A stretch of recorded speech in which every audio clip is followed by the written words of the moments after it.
So coming to Nepalको economy हैन, so बैंकमा चाहिँ एकदमै लिक्विडिटी देखिन्छ, तर पिपलको ट्रान्सफर्मेटिभ हुन्छ नि, जेनरल पिपलको who are working day in day out, उहाँहरुकोमा चाहिँ त्यस्तो चेन्जेस चाहिँ देखेको छैन. एकदमै राम्रो कन्टेक्स्ट, राम्रो क्वेसन भन्छु म यसलाई हैन.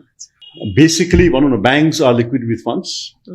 Interest rate has come to 7%, 7.5%, 8%, 8.5%, maximum 9%. So it depends upon which horizon you are in. So if you're a prime borrower, 7% loan paइन्छ. तर पनि त्यो प्राइम borrowerले गएर लोन लिइराको छैन हैन. एउटा कन्टेक्स्ट त्यो भयो. अर्को कन्टेक्स्ट हामी पहिला पनि कुरा गर्थ्यौं. जनरल पिपल भनेको को हो? जनरल पिपल भनेको जनरल पिपल पनि चुप लाएर बसिरहेको छैन. जनरल पिपल पनि कुनै न कुनै काम गरिरहेको छ. उसले के काम गरिरहेको हुन सक्छ? उसले ब्युटी पार्लर खोलिरहेको हुन सक्छ. उसले एउटा टेलर खोलिरहेको हुन सक्छ. उसको एउटा बाइक मेन्टेनेन्स पसल हुन सक्छ. उसको मोबाइल रिपेयरिङ सेन्टर हुन सक्छ. उसको एउटा डान्स एकाडेमी हुन सक्छ. उसको एउटा ट्राभल म्यानेजमेन्ट कम्पनी हुन सक्छ. उसको सानो किन्डरगार्टन स्कुल हुन सक्छ. All that I can go list आधा घण्टासम्म लिस्ट जान सक्छ.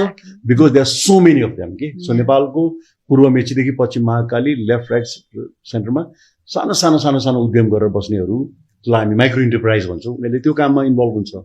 त उनीहरूको लाइफ किन इम्प्रुभ हुन सकेन भने उनीहरूलाई सपोर्ट गर्ने फाइनेन्सियल सिस्टम भनेको कोअपरेटिभ्स थियो. नेपालमा 32,000 कोअपरेटिभ्सले चाहिँ उनीहरूलाई फाइनेन्सियल सपोर्ट दिइरहेको थियो. अब फाइनेन्सियल सपोर्ट दिनुपर्ने कोअपरेटिभले के भनिरहेको छ आजको दिनमा भने हिजो एकजना बाइकमा दिनभरि दौडेर थाकेर बेलुका भेटिरहनु भएको तपाईँ कहाँ गएर आउनु? म पैसा उठाएर आएको. सो कोअपरेटिभको ध्यानै के छ? पैसा उठाउनेमा छ, रिकभरीमा छ. सो त्यो कार्पेन्टर, त्यो प्लम्बर, त्यो इलेक्ट्रिसियन, त्यो मोबाइल रिपेयरिङ सेन्टरको मान्छे जसले डिलिजेन्टली काम गरिरहेको थियो, उसको प्रिन्सिपल टाइममा बुझाउनु पर्ने इन्स्टलमेन्ट टाइममा बुझाइरहेको थियो, इन्ट्रेस्ट बुझाइरहेको थियो भने अब उसले रिन्यू गर्ने बेलामा त उसको लोनै रिन्यू गरिरहेको छैन. किन भन्दाखेरि डिपोजिटरहरूलाई चाहिँ के भयो भने ओहो मलाई कोअपरेटिभमा पैसा राख्नु हुँदैन, म ब्याङ्कमा लगेर राख्नुपर्छ. सो के भयो भने the deposits are moving away from cooperatives and they are going. मलाई इन्ट्रेस्ट रेटको मतलब भएन, म इन्ट्रेस्ट रेटको लोभ गरेर पहिला फसेँ. अब चाहिँ मलाई इन्ट्रेस्ट रेटको मतलब छैन, म कहाँ जान्छु त भन्दाखेरि कमर्सियल ब्याङ्कमा गएर जान्छु भने फन्ड्स उता गयो. त्यो फन्ड्स चाहिँ एउटा लेकमा चाहिँ अड्केर बसे जस्तो भयो क्या. त्यो फ्लोइङ लेक होइन कि एउटा जमेको लेकमा जस्तो पानी भएको छ. सो यदि फन्ड्स रिभर भइदियो भने it will go to the economy, it will flow, it will help in greenery, it will help in nature. सबैलाई रमाइलो हुन्छ नि रिभर फ्लो कस्तो रमाइलो हुन्छ नि. त्यस्तो खालको रमाइलोपन चाहिँ हाम्रो फाइनेन्सियल रिभर फ्लो भएन होइन. लेकमा अड्किरहेको छ. एउटा चाहिँ डिपोजिट आयो. अब again going back to that guy जसले चाहिँ राम्रोसँग काम गरिरहेको थियो, उसले चाहिँ अब उसको ध्यान नै के भन्दाखेरि अब मलाई चाहिँ कोअपरेटिभले ब्ल्याकलिस्ट गर्ला, म त रातभरि सुत्न सकिरहेको छुइनँ, मेरो 4 लाख 5 लाख रुपियाँ लिएको लोन मैले कसरी पे गर्ने त? How do I pay this loan as soon as possible भन्ने उसको ध्यान त्यहाँ छ. भनेपछि उसको आफ्नो व्यवसायमा ध्यान भएन. व्यवसायमा ध्यान नभएपछि व्यवसायले पनि राम्रो गरिरहेको छैन. त्यसले गर्दा ऊ इकोनोमीबाट माथि आउनै सकिरहेको छैन कि. सो उसको काठमाडौँ भ्यालीमा ओभर द लास्ट 14-15 इयर्समा बल्ल सेभिङ गरेर 3 आना 4 आना जग्गा किनेको छ. त्यो 3 आना 4 आना जग्गामा म चाहिँ उसको वाइफले जहिले पनि होइन मलाई काठमाडौँमा एउटा घर चाहिन्छ है भन्ने. अब काठमाडौँमा घर हुने चाहिँ एउटा ड्रिम हो, विच आई डोन्ट सब्सक्राइब. तर so that's a dream for people होइन. So looking at the real स्टेटको भ्याल्यु यति हाई भएपछि मैले सब्सक्राइब गरिदिनु भने हो, किनभने इट्स ओभर प्राइस छ काठमाडौँ भ्यालीको ल्यान्डहरू चाहिँ. अब त्यो ल्यान्ड बल्ल किनेको ल्यान्डमा चाहिँ म जग बनाउँछु, त्यसपछि पिलर हाल्छु, त्यसपछि घर बनाउँछु भनेको उसले त्यो घर बनाउने त सपनामा पनि सोच्न सकेन. बिकज उसले लिएको 4 लाख रुपियाँको प्लम्बिङको लोन अथवा कार्पेन्टरको लोन अथवा मोबाइल रिपेयरिङको लोन त उसलाई तिर्नुपर्ने छ. त्यो भनेपछि उसले उता त बनाउने सोच्दै सक्दैन. अब हामी यो come back to now banking system. अब जगदम्बा अथवा पञ्चकन्या अथवा ब्रिज सिमेन्टमा गएर चाहिँ ब्याङ्कले होइन बस 7% भइसक्यो आउनुहोस् न लोन लिनलाई. उसले के 7% त के बस 2%मा ल्याए पनि म तपाईँ दिन्न. किनभने लेलेमा एउटा सानो जग्गा थियो, त्यहाँ जग्गामा चाहिँ कसरी बनाउँछु भनेको थियो, अहिले कार्पेन्टरको जग्गामा बनाउँछु भनेको थियो.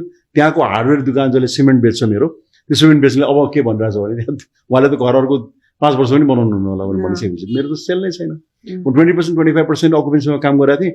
अहिले अलिकति यो तपाईँको अध्यादेशहरू आएर अलिकति इम्प्रुभमेन्ट भएको भएर म 25बाट 35% 40%मा चाहिँ क्यापासिटीमा काम गरिरहेको छु. अहिले मेरो स्टोरमा हेर्न आउनुहोस्, यत्रो सिमेन्टहरू त्यतिकै बसिरहेको सिमेन्ट बिग्रेला भन्ने डर छ मलाई. म 2%मा पनि लोन लिन्न. सो डिमान्ड त्यहाँबाट आएको छैन. So when there is no demand, so demand कसले ल्याउँछ? Again those people. The jewelry shops, the meat shops, the vegetable shops, the fruit shops. जति पनि हाम्रो जहाँ देख्छौँ नि हामी बाटोभरि देख्ने चिजहरूमा चाहिँ त्यहाँबाट डिमान्ड नआइसकेपछि त्यो डिमान्ड फ्युल भएको छैन. त्यो डिमान्ड फ्युल नभएपछि त्यहाँबाट कन्स्ट्रक्सन भएन. त्यो नभएपछि ब्याङ्कको पैसा चाहिँ इभन ठुलो बडो इन्डस्ट्रिजले फ्याक्ट्रिजले लिन सकेन, त्यसले गर्दाखेरि ठ्याक्क अड्केर बसिरहेछ, and that is the problem के। अब रेमेडी के हो भने त्यो पनि भनिदिइहालौँ है, so I think we have limited time. Remedy चाहिँ के हो भन्दाखेरि I was trying to take appointment of finance minister, so I don't know whether I will get it or not, तर इफ आई मिट हिम र उहाँले कतैबाट कसरी सुनाइदिनुहोस् उहाँलाई भयो भने चाहिँ हामीले गर्ने रेमेडी भनेको चाहिँ त्यो 32,000 कोअपरेटिभ्समा एकदम फ्यु कोअपरेटिभ्समा मात्रमा चाहिँ इन्टेन्सनली खराब भएको चिजहरू हो होइन। सो अरू कोअपरेटिभ्सलाई चाहिँ के गर्नु भने 3टा क्याटेगोरीमा डिभाइड गर्नु पर्यो।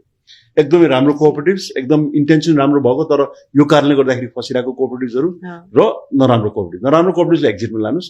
2टा क्याटेगोरीकोलाई चाहिँ you have to give them funds, you have to give them short term funds, saying that ल तिमीहरूलाई यति फन्ड्स हामीले दियौँ, तिमीहरूले फिर्ता चाहिँ गर्नुपर्छ, तर त्यो कार्पेन्टर अथवा त्यो प्लम्बर त्यो इलेक्ट्रिसियनको चाहिँ पैसा फिर्ता नमाग।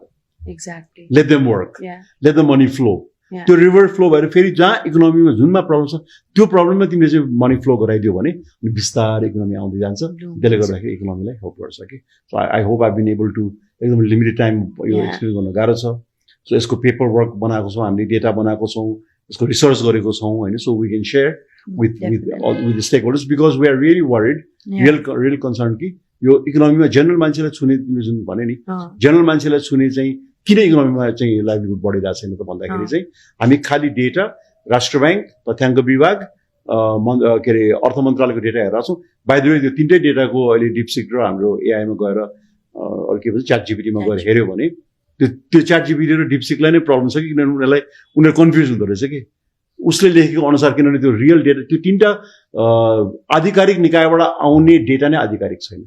There are anomalies in this data because major chunk I would say 70% of our economy, I mean 50% भन्छौँ, अब I've increased to 20%, 70% of our economy is informal economy. Yeah.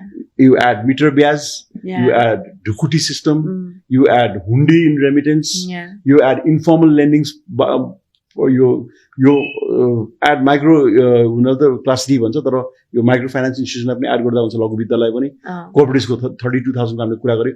Informal इकोनोमीको यत्रो ठुलो त्यो भएको केसमा हाम्रो प्रब्लम छ घाँटीमा, हामी हातमा उपचार गरिरहेछौँ होइन।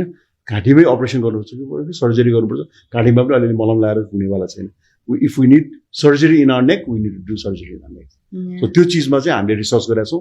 केएफए group has done this research, we are able to share. Obviously सबैलाई त सेयर गर्ने कुरा आउँदैन होइन, त्यो रिसर्चको कुनै एउटा भ्याल्यु त होला।